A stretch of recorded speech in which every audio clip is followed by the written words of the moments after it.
Mga boss, mag-aasa nga ako ng knife dito, no? Kaya pala naka-stock tong knife na to, sa ganda pa naman nito. Nagtataka ako bakit hindi ginagamit, bungi pala yung pinakang-tip. Shoutout nga pala sa mga kaibigan natin dyan at followers natin. Sa ngayon, ang ipapakita natin dito guys, kung paano natin nahabulin yung pinakang-talim ng knife natin, paano natin naayusin yung pinakang-bungi ng talim ng knife natin dito. Kaya kung mapapansin nyo, ang pinopokusan ko talaga dyan, yung pinakang-tip ng knife natin o yung parte na may bungi guys. Kasi hinahabol ko talaga dyan yung pinakang-talim na yun bago natin naasain yung kabuuan ng knife natin. At ayan nga, paunti-unti, nakukuha na natin yung pinakang-talim na gusto natin. Pero hindi pa talaga pulido, may bungi pa rin talaga. Kaya asahin natin ang asahin yan hanggang sa puwanta yung pinakang-talim ng knife dyan at mawala yung pinakang-bungi ng knife natin dyan para bumalik yung pinakang-quality ng knife natin at maging matalas ulit. So hindi ko may tutorial to ng dahan-dahan, no? Pero magbibigay ako ng advice sa inyo kung maghahasa kayo ng knife. Dapat equal both side lang yung paghahasa nyo ng knife. Kung 10 sa kabila, 10 din dapat sa kabila guys. At paulit-ulit nyo lang gagawin nyo hanggang sa mapantay nyo yung magkabilang talim ng knife natin guys. Dito kasi sa ginagawa ko ngayon, hinahabol natin yung pinakambungi ng talim ng knife natin. Ayan, katulad yan. Kahit medyo matagal ko na siya nahasa pero may bungi pa rin, talaga matagal maghasa ng mga ganito at maghabol ng mga bungi guys. At yung gamit ko nga palang hasaan dito, nabili ko lang yan sa mga naglalako dito sa amin guys. Pero effective naman, hindi naman siya nauubos kapag naghahasa tayo at napakatagal lang nga sa akin itong hasaan na to. At ito lang yung ginagamit kong hasaan dati. Pero ngayon kasi meron ng pinadala sa atin si Butcher Knives Davao na 10,000 grit na hasaan at ayun nga yung ginagamit natin na pang-finish. Itong ginagamit ko kasi ngayon guys, nabili ko lang sa naglalako to, no? Hindi ko rin alam kung ilang grit talaga to, pero sa tansya ko kasi 1,000 grit talaga to. At medyo napantay na nga natin yung talim ng knife natin dito guys, kaya ang gagawin naman natin dito, babalik na rin ko naman dito yung pinakang hasaan para puliduhin naman yung pinakang talim ng knife natin dito at kukunin ko naman yung pinakang gusto kong talim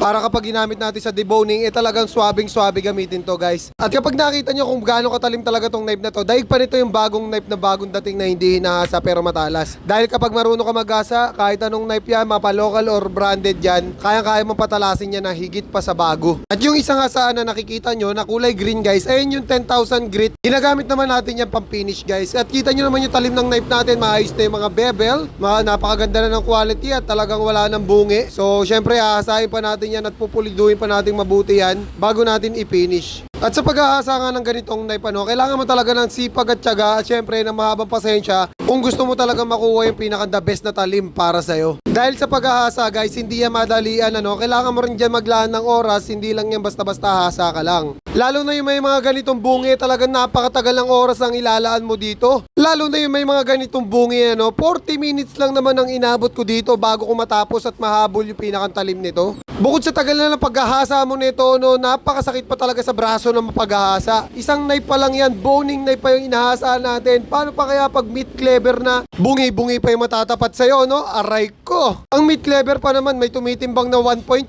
1.5, 1.8 sa bigat nun. Tapos siyempre yung braso mo talaga mangangalay talaga ng gusto. By the way, balik tayo dito sa boning knife kasi ito yung pinaka-basic na paghahasa na ginagawa natin. Pero napaka-effective. Kita nyo naman yung knife natin, na-finish na natin yan. Napakaganda na ng quality ng talim at talaga naman napakakinis, napakakintab, napakaganda mga idol, sarap sa mata. At ang sarap sa feeling kapag nagawa mo yung ganyan talim ng knife na gusto mo. At para sa akin, yung ganitong klase ng talim ng knife, panalong-panalo na yan, pulidong-pulido na yan para sa akin. At yung kaninang bungi-bungi na knife, kita nyo naman kung gaano nakaganda ngayon, wala nang bungi, maayos na at syempre panalong-panalo yan, lalo na kapag tinesting mo sa papel.